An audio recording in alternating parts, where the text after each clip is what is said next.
कभी सोचा है कि वेब पर मौजूद करोड़ों वेबसाइट्स में एक कॉमन चीज क्या है?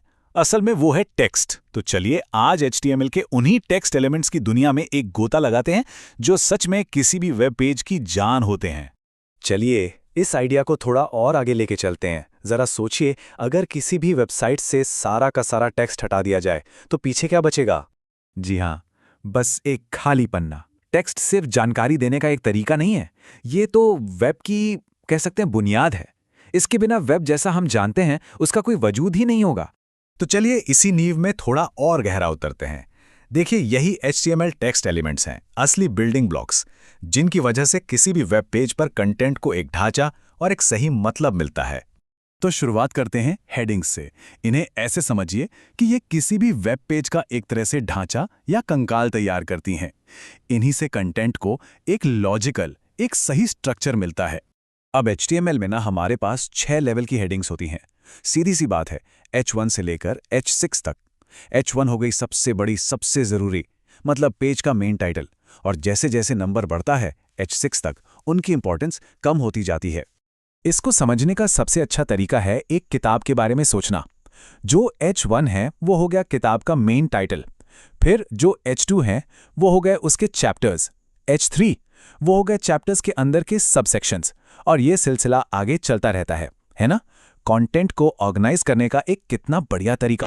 पर सवाल ये है कि इससे फर्क क्या पड़ता है? भाई सिर्फ दिखने में अच्छा लगे इसके लिए तो ये है नहीं।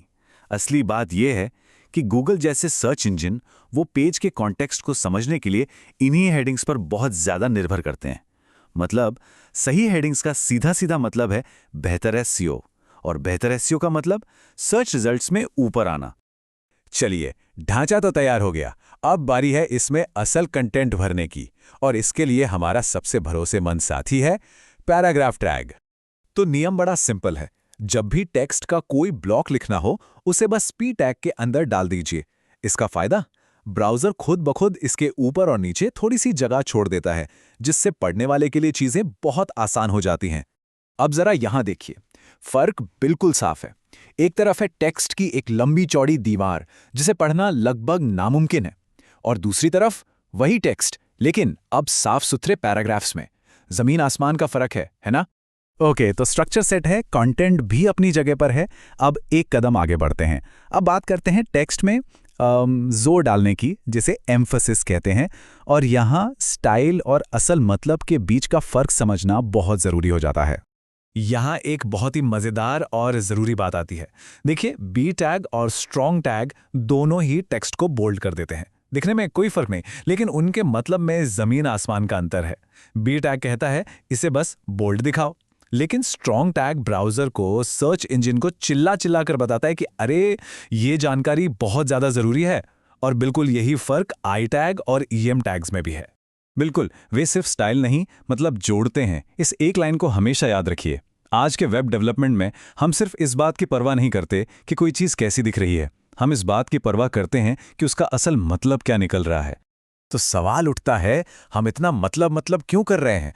क्योंकि स्ट्रॉन्ग और M जैसे सिमेंटिक टैग्स इस्तेमाल करने के सीधे सीधे 2 ज़बरदस्त फायदे हैं।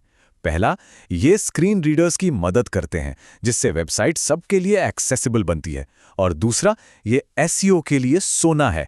आप सीधे सीधे सर्च इंजन को बता रहे हैं कि आपके कंटेंट में क्या चीज़ सबसे ज़्यादा मायने रखती है। बहुत थ्योरी हो गई, अब इन सारी चीज़ों को एक्शन में देखते हैं एक रियल लाइफ एग्जाम्पल के साथ। तो मान लेते हैं कि ये एक ब्लॉग पोस्ट का कच्चा टेक्स्ट है। अभी क्या है ये? कुछ नहीं, बस शब्दों का एक बेतरतीब ढेर। कोई स्ट्रक्चर नहीं, कुछ नहीं। ठीक है, स्टेप नंबर 1, सबसे पहले हम H1 टैग का इस्तेमाल करके इसके टाइटल को मार्क करते हैं।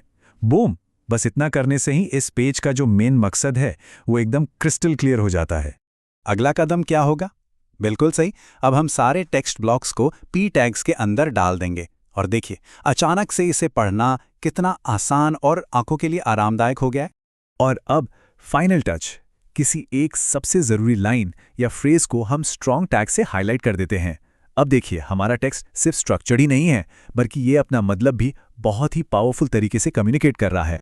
तो देखा, HTML टेक्स्ट की जो बेसिक प्रिंसिपल्स हैं वो अब हमारे सामने हैं। हमने स्ट्रक्चर, कंटेंट और मतलब तीनों को कवर कर लिया है। तो चलिए एक फटाफट रिकैप करते हैं। मेन बातें क्या हैं? पहली, हेडिंग स्ट्रक्चर बनाती हैं। दूसरी, पैराग्राफ्स कंटेंट को पढ़ने लायक बनाते हैं। और तीसरी, सबसे जरूरी, स्ट्रॉन्ग और एम जैसे टैग्स सिर्फ स्टाइल नहीं, गहरा मतलब जोड़ते हैं। तो ठीक है, टेक्स्ट ने पेज की नींव रख दी, उसे एक ढांचा दे दिया, लेकिन इसे और आगे कैसे ले जाया जाए? इसे जिंदा कैसे किया जाए, मतलब इंटरैक्टिव कैसे बनाया जाए? और बस यहीं पर कहानी में एंट्री होती है लिंक्स और इमेजेस की। पर वो कहानी हम जानेंगे अपने अगले विश्लेषण में।